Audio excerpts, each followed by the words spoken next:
Hola, ¿qué tal? Les damos la más cordial bienvenida a Semanario Judicial.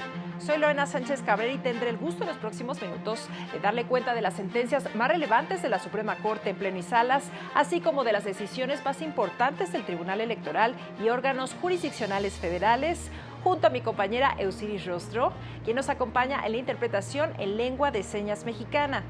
Hola, Eusiris. Y es así como iniciamos.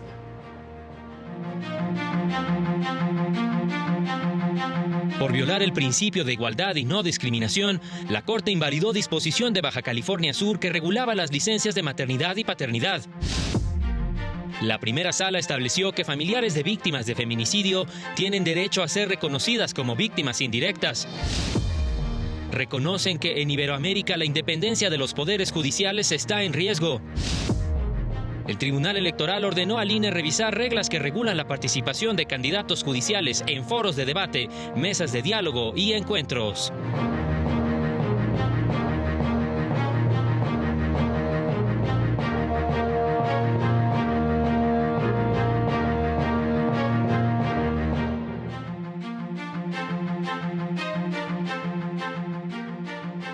Esta semana, el Pleno de la Suprema Corte resolvió asuntos relacionados con los marcos normativos de los estados de Tlaxcala, Morelos, Ciudad de México, Tamaulipas y Baja California Sur.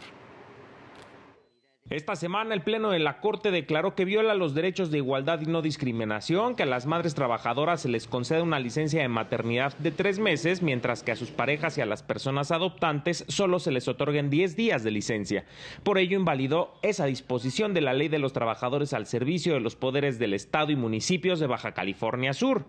La principal razón que nos debe llevar a considerar que la norma es discriminatoria es el efecto inintencionado que tiene esta diferencia de trato al generar que las personas empleadoras contraten y den menos oportunidades a las mujeres al asumir que saldrán por más tiempo de la fuerza de trabajo ante la llegada de una hija o de un hijo. También determinó que viola los mismos derechos que esa ley estableciera una prórroga a esa licencia de 3 meses solo para las personas gestantes en caso de una discapacidad o el requerimiento de atención médica hospitalaria. En otro asunto, declaró la invalidez del artículo 89 de la Ley de Fiscalización y Rendición de Cuentas de Tamaulipas, que preveía la figura de auditor interino con todas las atribuciones de auditor titular, en caso de no haber votación calificada del Congreso para designar a la persona titular de la auditoría local. Al resolver otra acción, invalidó disposiciones de los artículos 183, párrafo segundo, 185 y 186 de la Ley Ambiental de la Ciudad de México, por no haberse realizado una consulta previa, libre, informada, culturalmente adecuada y de buena fe a estos sectores de la población. El martes, el Pleno invalidó la porción del Código Penal de Morelos, que consideraba como delito de maltrato o crueldad contra animales domésticos que no se les permitiera interacción con seres humanos u otros animales domésticos, privarlos de un entorno para satisfacer sus necesidades o impedirles expresar comportamientos propios de su especie, con una sanción de 6 meses a 4 años de prisión. Esto por ser imprecisas y por violar el principio de mínima intervención del derecho penal. Tampoco se precisa con claridad qué se considera por contacto social o interacciones apropiadas. Considero importante agregar que la invalidez no implica impunidad para los agresores de los animales, ya que el propio artículo 327 cuenta con otros 15 supuestos que se mantienen intocados y que sancionan penalmente muchas conductas contra las mascotas. En otro asunto, el Pleno invalidó el padrón único de contratistas de Tlaxcala y sus municipios establecido en la Ley Local de Obras Públicas, por implicar una restricción a las facultades municipales para contratar obra pública con sus propios recursos. Los efectos de la invalidez serán exclusivos para el municipio de Tlaxcala, que fue el que promovió la controversia constitucional. Para el canal del Poder Judicial de la Federación, Mario López Peña. Por su parte, la primera sala resolvió asuntos relacionados con el pago de alimentos retroactivos, violación, feminicidio y justicia para adolescentes. La primera sala de la Corte estableció que no viola la prohibición constitucional de imponer sanciones por analogía el equiparar las penas previstas en la Ley General del Sistema Integral de Justicia Penal para Adolescentes con los establecidos en los diversos códigos penales. Por este motivo, confirmó la sentencia de prisión de 2 años 6 meses que se impuso a un adolescente por el delito de pederastia previsto en el Código Penal de Veracruz, al considerar que se corresponde con el de violación que se incluye en la Ley General de Justicia para adolescentes. Por estas razones, confirmó la sentencia impugnada y negó la protección de la justicia al adolescente. La sala también determinó que se debe reconocer como víctimas indirectas del delito de feminicidio de una menor a sus familiares, quienes deben recibir una reparación del daño justa e integral, por lo que revocó el fallo del tribunal colegiado que conoció del asunto y les negó el reconocimiento de víctimas indirectas del feminicidio de su hija menor de edad, registrado en febrero de 2015 en Lerma, Estado de México, y fijó la reparación en los topes previstos en la ley de la materia. Determinó que la reparación del daño debe ser integral y justa, no debe estar sujeta a montos máximos, pues involucra violaciones graves a derechos humanos.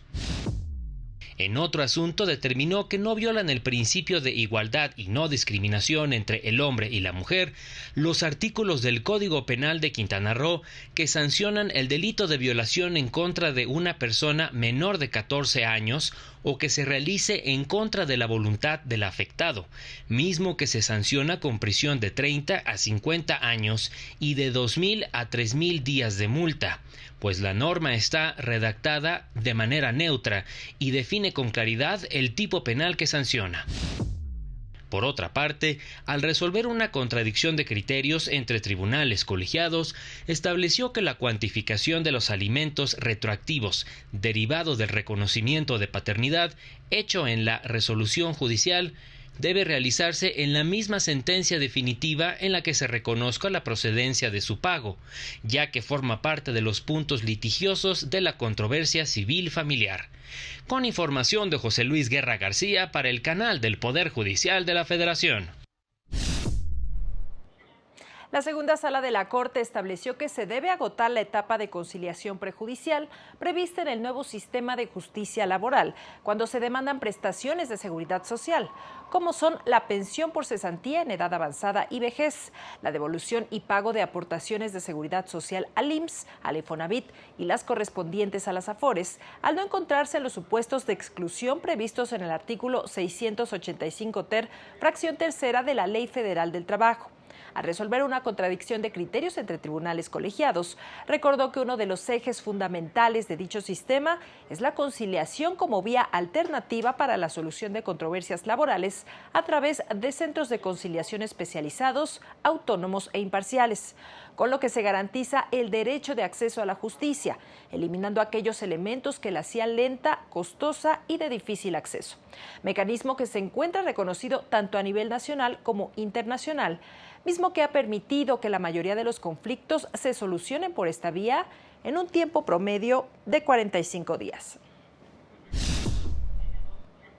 La Suprema Corte ha establecido diversos criterios que protegen el derecho humano a un medio ambiente sano. En los últimos años, los tribunales se han convertido en espacios relevantes para abordar la crisis climática, con un creciente número de personas acudiendo al litigio para ser responsables a gobiernos y corporaciones por los daños asociados al cambio climático. De acuerdo con los datos sobre jurisprudencia climática comparada de la Suprema Corte de Justicia de la Nación, hasta octubre de 2024, las bases de datos de litigio climático del Centro Sabin de Derecho del Cambio Climático habían registrado 2.829 casos presentados en 65 jurisdicciones, incluyendo tribunales internacionales y regionales y otros foros judiciales. Señala que este aumento en el litigio climático ha proporcionado un poderoso mecanismo para exigir el cumplimiento de la legislación de cambio climático.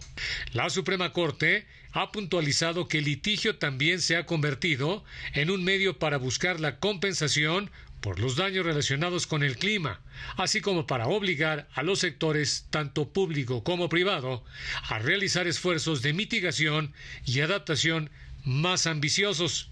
Dentro de la amplia lista de casos que ha resuelto el máximo tribunal del país se encuentran El amparo en revisión 307/2016, en el que se comenzó a cimentar el análisis sobre la legitimación para promover un juicio de amparo en materia ambiental. El amparo en revisión 1071/2018, en el que se estudiaron diversos impuestos ecológicos. El amparo en revisión 543/2022, en el que se asentaron lineamientos en cuanto al derecho al agua, el suministro y el saneamiento de los recursos hídricos. Y el recurso de revisión en incidente de suspensión 1/2022, en el que se evaluó el establecimiento de medidas cautelares en el acceso a la justicia ambiental.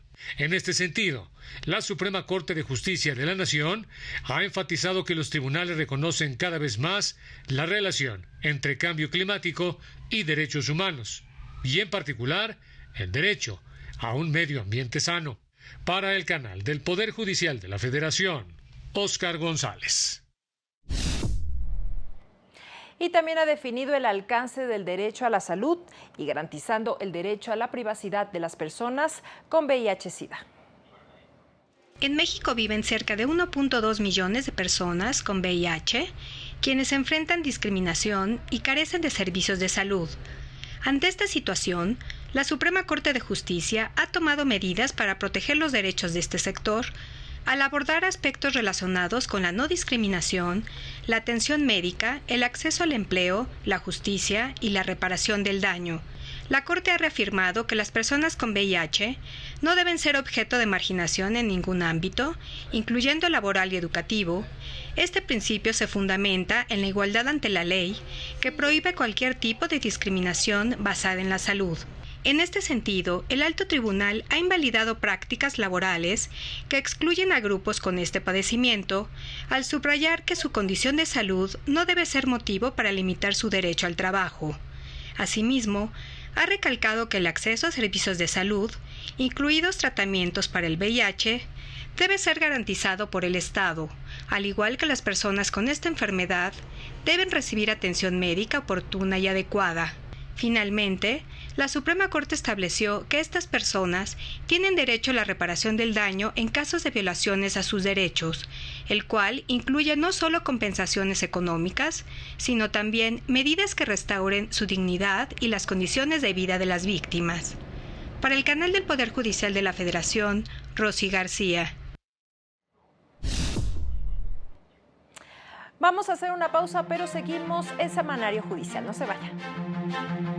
Al regresar, Juzgado de Distrito ordena suspender construcción de centro de retiro de la Secretaría de la Defensa Nacional.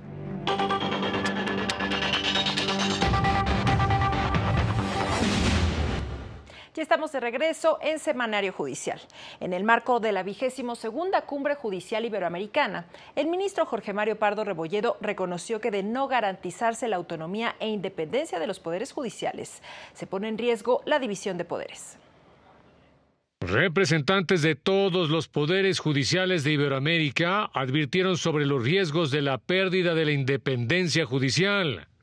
Durante la 22ª Cumbre Judicial Iberoamericana en República Dominicana, a la que asistió la ministra presidenta de la Suprema Corte de Justicia, Norma Lucía Piña Hernández, el ministro Jorge Mario Pardo Rebolledo indicó: si no aseguramos desde un pacto constitucional los elementos mínimos para la estabilidad de los poderes judiciales, como la integración de las Cortes, los procesos meritocráticos de designación y ascenso, la autonomía presupuestal, el cumplimiento de las resoluciones judiciales, y no establecemos mecanismos eficaces de protección para quienes imparten justicia, estamos dejando abierta la puerta a serias afectaciones al principio fundamental de división de poderes. Frente a lo anterior, el ministro Pardo Rebolledo afirmó sobre la necesidad de actuar, porque la independencia judicial, dijo, no es un privilegio de las personas juzgadoras, sino una garantía para la ciudadanía que acude a los tribunales. Así, mientras muchos esfuerzos apuntaban a una justicia más profesional, digital e inclusiva, hoy nos enfrentamos al desafío de repensar la legitimidad democrática de nuestras instituciones judiciales sin comprometer su independencia. Por su parte, el presidente del Consejo Superior de la Judicatura de Colombia, Jorge Vallejo Jaramillo, externó su preocupación porque se está regresando a un punto que se creía superado, debido a que la afectación al Estado de Derecho es también un golpe para la democracia y para el Estado constitucional. Pero resulta que no es así. Diríamos, por lo menos, que desde los iluministas franceses ya esa garantía la teníamos enarbolada. Repito, pero lo que creo que en lo que podemos coincidir y desde Colombia queremos expresar con respeto, pero también con vehemencia, es que la independencia judicial continúa bajo amenaza. Al final, los participantes de la Cumbre Judicial Iberoamericana criticaron lo que calificaron como un populismo entronizado, que exacerba al pueblo. Para el canal del Poder Judicial de la Federación, Óscar González. En esta 22ª Cumbre Judicial Iberoamericana se presentaron diversos informes, marco en el que se advirtió que uno de los elementos a destacar es la importancia de la defensa de la independencia judicial ante los persistentes ataques y desinformación sobre la labor que realizan los poderes judiciales, cuyo eje central es la defensa de los derechos humanos. Por ello se creó un comité que permite evaluar el estado que guarda la independencia de los poderes judiciales que integran la Cumbre Judicial Iberoamericana. En los últimos años hemos sido testigos de cómo este principio fundamental puede verse erosionado, incluso en democracias consolidadas, por dinámicas políticas polarizadas, campañas de desinformación, presiones mediáticas o reformas institucionales orientadas a debilitar el equilibrio de poderes. Frente a estos desafíos, la indiferencia no es opción. Se reconoció que la cooperación es esencial para superar los problemas estructurales que enfrentan los países que integran la cumbre y para garantizar el respeto al Estado de Derecho. Sabemos que la cooperación judicial es esencial para consolidar el Estado de Derecho, garantizar los derechos humanos y fortalecer la confianza ciudadana. Se afirmó que se han dado pasos concretos para avanzar hacia un sistema de justicia accesible que respete la dignidad de las personas. Hemos presentado en este libro resultados sobre la incorporación de tecnologías para mejorar la impartición de justicia, una gestión penal más eficiente que permita abordar los delitos de manera oportuna, la inclusión de una perspectiva interseccional que reconozca y atienda las desigualdades estructurales y el fortalecimiento de la transparencia judicial como un pilar de confianza y legitimidad. En la sesión de la presentación de los informes participó la ministra presidenta de la Suprema Corte, Norma Lucía Piña, quien fue recibida con entusiasmo por las magistraturas iberoamericanas al ser presentada. Posteriormente se llevó a cabo una mesa de debate sobre el futuro de la justicia y la democracia en Iberoamérica, bajo el tema Por una justicia centrada en las personas. En este espacio, el presidente del Tribunal Supremo de Reino Unido, Lord Robert John Reid, destacó la importancia de la transparencia y la comunicación que deben tener los tribunales con la ciudadanía, más allá de sus resoluciones y la eficiencia de su labor.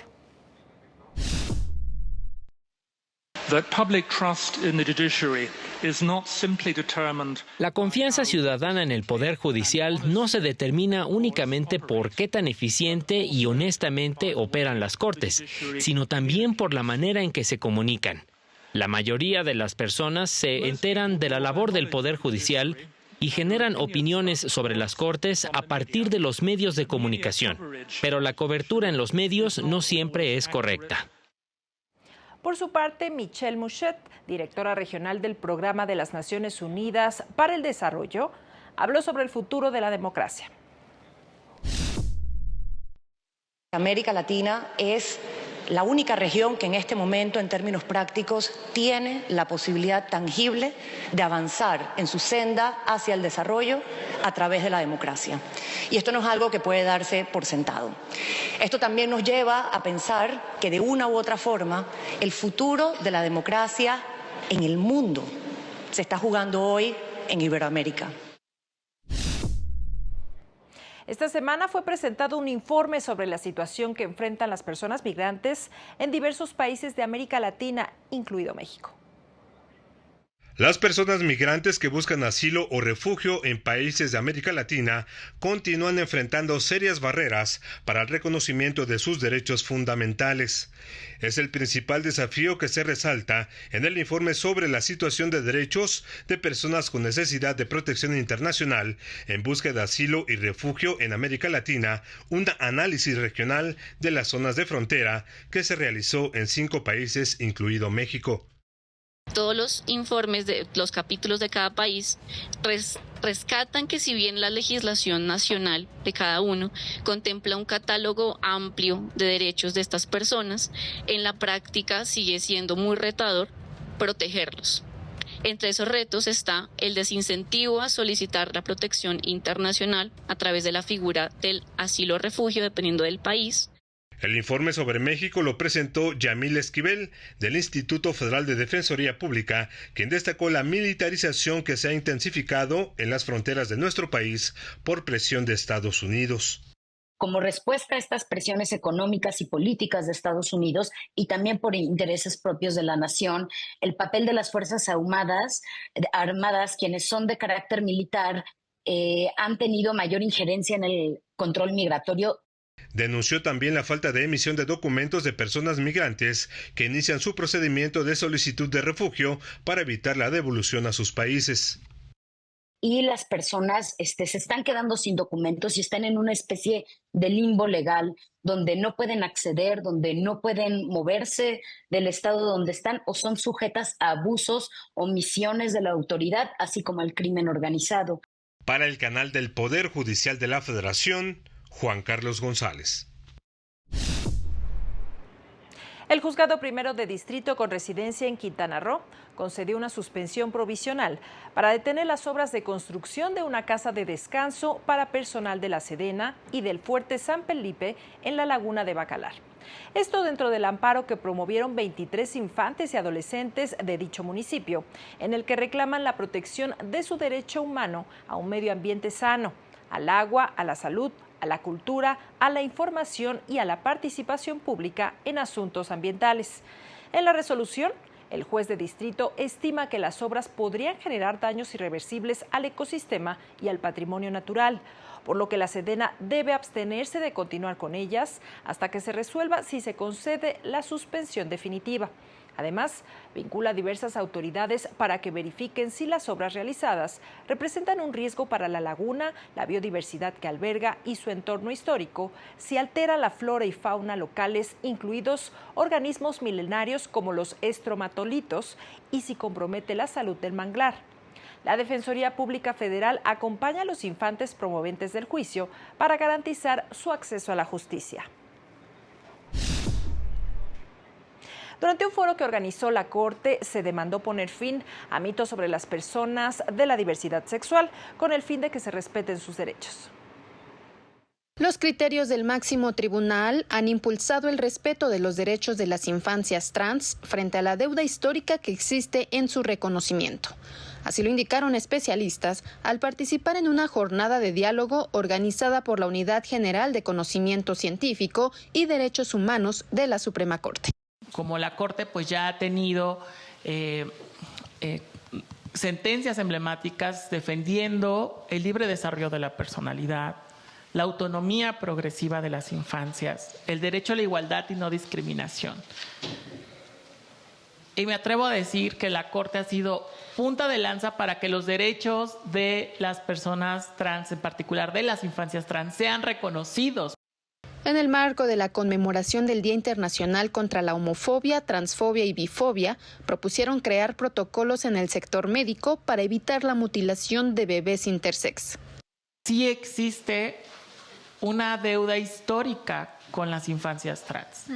Y esa deuda histórica la estamos viendo en los testimonios de personas trans adultas que fueron maltratadas, corregidas e incluso mutiladas, expulsadas de sus hogares. México tiene que garantizar el que no se mutilen bebés intersex. Reflexionaron sobre los mitos en torno a las personas de la diversidad y la sexualidad. La narrativa ya llevada al absurdo es que si todas las personas somos disidentes sexuales y de género, lo más común sería que nuestras prácticas sexuales sean no reproductivas. Un elemento para desmitificar esta visión discriminatoria es que hay muchas personas integrantes de las disidencias sexuales y de género que tienen o tendrán prácticas sexuales vinculadas a la reproducción. Llamaron a desestigmatizar las prácticas de la diversidad sexual y derribar los prejuicios en torno a las personas bisexuales, transexuales y homosexuales. Para el canal del Poder Judicial de la Federación, Laura Murillo. El Consejo de la Judicatura Federal detectó un aumento considerable de amparos en los que se reclama la constitucionalidad de disposiciones fiscales de la capital del país que otorgan subsidio en el pago del impuesto predial. Por este motivo, acordó que dichos recursos se concentren en los juzgados primero y segundo de distrito del Centro Auxiliar de la Primera Región, con residencia en la capital del país, mismos que se encargarán del trámite, resolución y, en su caso, del cumplimiento de la sentencia que se dicte. Los amparos presentados en otros órganos jurisdiccionales contra dicho impuesto deberán remitirse a los juzgados de distrito del mencionado Centro Auxiliar. Asimismo, el Consejo dispuso que serán los tribunales colegiados del primer circuito con residencia en la Ciudad de México los que conozcan de los recursos que se interpongan contra las determinaciones dictadas en los juicios de amparo y sus respectivos incidentes de suspensión. Para el trámite y resolución de dichos asuntos, se podrán utilizar las herramientas electrónicas implementadas por el Consejo de la Judicatura Federal. Y en el semanario judicial de esta semana se publicaron 35 criterios de diversos órganos jurisdiccionales federales, entre ellos 13 de las salas de la Suprema Corte. De la primera sala se publicaron 8 criterios, entre los que destacan 2 de rublo, atlas de riesgo, su obligación de actualizarlos y su uso como instrumento de protección de derechos humanos, juicio de reconocimiento de paternidad, la actitud dilatoria y contumaz por parte del demandado genera la presunción del vínculo biológico, además de criterios sobre control difuso, integración de las salas del Supremo Tribunal de Aguascalientes, contrato de arrendamiento y caducidad de la causa en materia civil.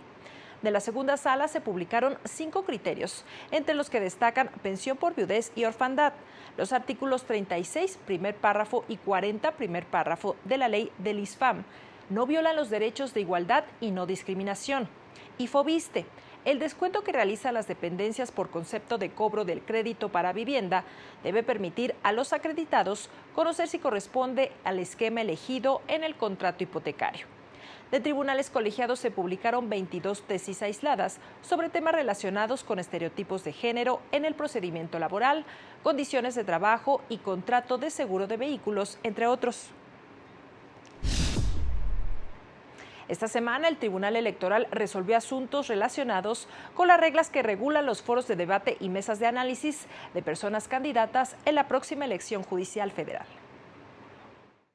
Por mayoría de votos, el Tribunal Electoral del Poder Judicial de la Federación revocó el acuerdo del Consejo General del INE en el que estableció que los foros de debate, mesas de diálogo y encuentros entre candidatas y candidatos de la elección judicial son equiparables y aprobó algunas condiciones para su realización. Esto en respuesta a una consulta planteada por Dora Alicia Martínez Valero, candidata a ministra de la Suprema Corte de Justicia de la Nación.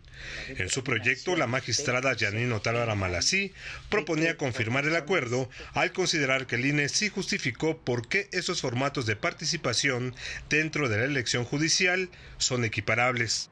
Respecto al planteamiento de que resulta excesiva la regla que obliga a la participación de cuando menos el 50% de las candidaturas, este agravio también es infundado, ya que establecer un número mínimo de participantes no es algo desproporcional, ya que la respuesta a la consulta controvertida fue justamente para regular diversos aspectos del actual proceso electoral. La magistrada presidenta y 2 de los magistrados votaron en contra de la propuesta bajo el argumento de que el INE equiparó indebidamente los foros de debates con las mesas de diálogo y encuentros para establecer reglas similares. Considero que el INE se equivoca al determinar que la regla del 50% de asistencia mínima de candidaturas aplica también a las mesas de diálogo y a los encuentros. Estas dos formas de hacer campaña con recursos privados deben contar con requisitos más flexibles para su celebración y acordes a su estructura o finalidad. También coincidiría en que, dado los tiempos que estamos ya a próximos muy pocos días de la jornada electoral, si procediera la revocación, que sería también mi propuesta, el INE fuera para efectos de que el INE se pronuncie en breve término, no sé, pudiera ser en 24 horas, sobre la responsabilidad referida en estos planteamientos y formule las respuestas a la responsable de una manera fundada y motivada de manera adecuada. En otro asunto, la Sala Superior validó el procedimiento que llevará a cabo el INE para verificar que los candidatos a ministros, magistrados y jueces que ganen la elección cumplan con los requisitos de elegibilidad, que no hayan cometido violencia de género, se encuentren prófugos de la justicia o sean deudores alimentarios. Para el canal del Poder Judicial de la Federación, Juan Carlos González. Es así como llegamos al final de este semanario judicial, como siempre agradeciendo su compañía e invitándola a mantenerse aquí en la señal del canal del Poder Judicial de la Federación. Este lunes siga la sesión del Pleno de la Suprema Corte, porque en esta ocasión tienen previsto analizar y resolver una controversia y 2 acciones de inconstitucionalidad en las que se pide invalidar disposiciones del reglamento de la Unidad de Inteligencia Patrimonial y Económica del Estado de Morelos, del Código Civil de Aguascalientes y de la Ley del Registro Civil del Estado de Yucatán, además de 2 contradicciones de criterios, entre ellas una de las salas de la Corte. Soy Lorena Sánchez Cabrera y le invito a mantenerse en nuestra señal. Hasta pronto.